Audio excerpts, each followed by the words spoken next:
Some of my favorite couples in horror and horror comedy movies. A Quiet Place, Evelyn and Lee Abbott. So when a marriage is tested, it's tested very much so, but especially during the apocalypse. We start out with Evelyn and Lee and their three. I mean, come on now, it's the apocalypse. And these creatures find you by sound. Why would you have a child? Why would you have a baby who does nothing but scream? But anyway, it is what it is. But I will say that they are very grounded and they believe in each other and they work together to get everything done that needs to be done, which is protecting their children. Edward Scissorhands, Edward and Kim.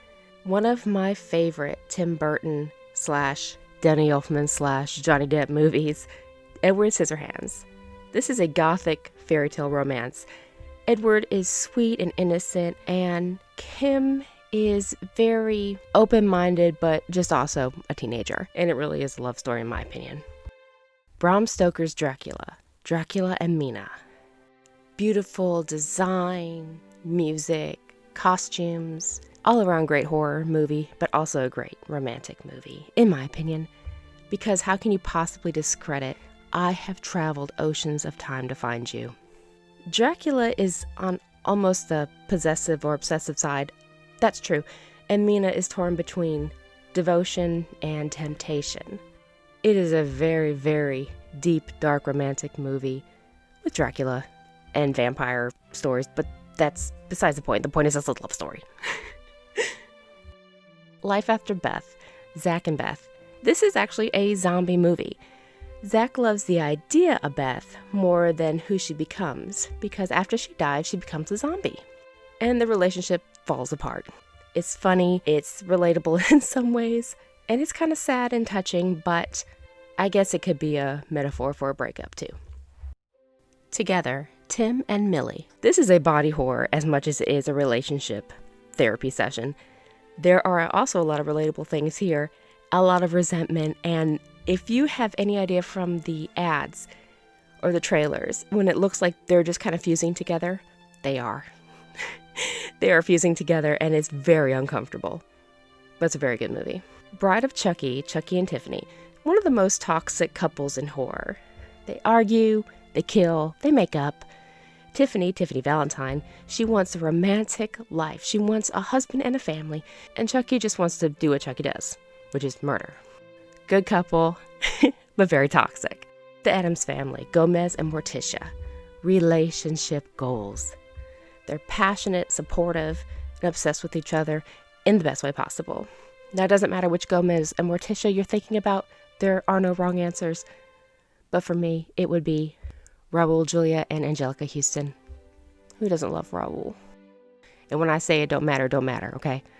Because the Gomes from Wednesday really looks like the cartoon version. So people were mean about it when he first started as Gomes. But you know what? Gomes loved his wife and that's all that mattered.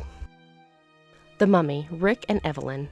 The chemistry they have is, first they hate each other, now they love each other. But that's okay because it's a really fun movie, one of my favorite movies. And this is actually going to be a twofer because I'm going to talk about the human romantic relationship. And I'm also going to talk about Imhotep, and I always say it wrong, Anck-Su-Namun. They were obsessive and romantic and just a doomed relationship, a doomed love, but I always either wanted to be her or her. Either way, I got either one of them. The Nightmare Before Christmas, Jack and Sally. This is an outsider romance. Sally sees Jack and she wants him more than just a friend, and he's a little obsessed and blind by his ambition to bring Christmas to Halloween Town. I think we can relate to either one a little bit, but once again, another one of my favorite Tim Burton movies. Jack and Sally are a big couple's costume idea for Halloween. Tremors.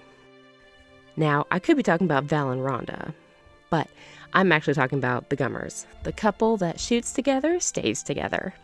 They're a bit of a prepping couple, and by prepping I don't mean meals.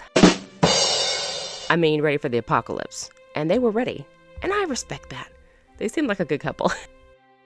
The Conjuring, Ed and Lorraine Warren. Okay, so we're not going to really talk about the actual Ed and Lorraine because the ones in the movies are totally different. But their partnership in the films is very strong. I mean, if demons try to attack and no one's giving up and runs out. I think that's pretty good. That's a good sign that your relationship's pretty strong. I don't think a lot of people would last. All right, so that's just my quick video on some of the best and worst couples in horror movies.